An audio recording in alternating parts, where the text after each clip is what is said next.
Hey everybody, how are you doing tonight? I just wanted to continue on with the book review that I'm doing called Stress Less by Dr. Don Colbert.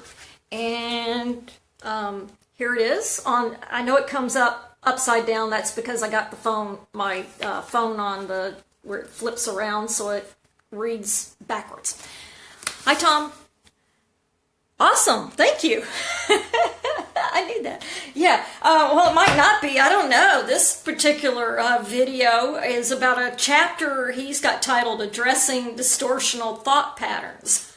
In other words, are you a little cray today? That's what I think it sounds like. But like there are a lot of different books out, Battlefield of the Mind, Crash the Chatterbox, but this one's more detailed and going into as far as helping it minimize your stress and just sometimes where our thoughts go. And some of the thinking, it can be like an all or nothing thinking. It's either or, black or white, nothing in the middle.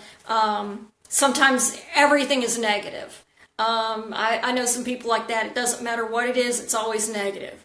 And sometimes this kind of goes along with it where something positive happens and it just gets tossed out. No, that can't be. And also, we can sometimes just jump to conclusions. Just without even having any other evidence, we just jump right to it, and then our emotions get caught up, and then we're getting all stressed out. And another one is called emotional reasoning. That's where someone will say, I'm feeling this, so it must be true. And it may not be true.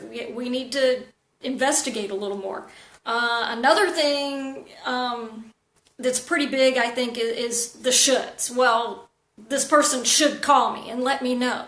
Or, these people should send me an email and let me know that everything's good. But sometimes they don't. Sometimes they mess up. Another thing might be labeling. That's where, you call yourself stupid. Oh, way to go, stub my toe again. We don't be nice to ourselves. Another thing is personalizing. That's where we take what someone else does and their actions and their decisions and make it our fault. I mean, we sometimes see little kids do that when a divorce has happened, but we still sometimes do it as adults. Hey, Sandra. But I also wanted to bring up, there's another technique that he has. That's what I like about this book, is that he gives you some techniques that you can use, and I used one of these today myself. He's called it the A, B, C, D, and E approach, and I've got it over here on my whiteboard. I don't know if you guys can see that. A, B, C, D, and E. And A is where an action or an experience happens, and he gives an example of like a doctor in his office, and a new patient is late, and he starts to think, okay, this guy's 10-15 minutes late, this is going to throw me off, and these people, they're always going to be late, that's just how people are, and it's just going to mess up my whole day, and everybody else gets late, and just messes up my whole schedule. And so, and in that case, the action is where the new patient is late. And then with B, the next step, that's called his belief, is that these people are always late.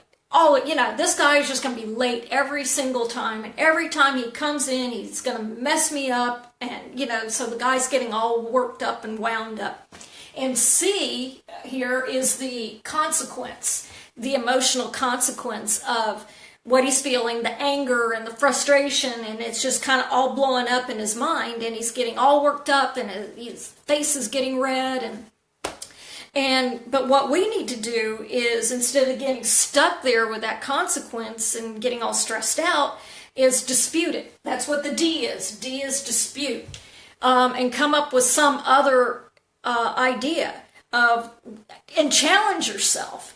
I had to do this today, where I was probably in the C, having my emotional consequence, being upset about something, and then I was like, okay, challenge it. What's my D here is disputed, and in that story, the doctor could have thought, well, wait a minute, it's his first time coming. Maybe he got lost. Maybe he can't get a parking space. The parking lot is full. I mean, that happens all the time at the doctors, right? And you can't get a parking space. So, then you can adopt that thought instead. And then E over here, if you can, I hope you guys can see that. But E is where you exchange that thought for what you're heading over in C. The guy's late. He's going to be here. He's on his way. He knows he has an appointment. It's his first time. He's circling the block. Give him a few minutes. And you can also not only exchange your thoughts, but exchange your behavior too. Like you can go find something else to do, catch up on some paperwork, and do something else while you wait.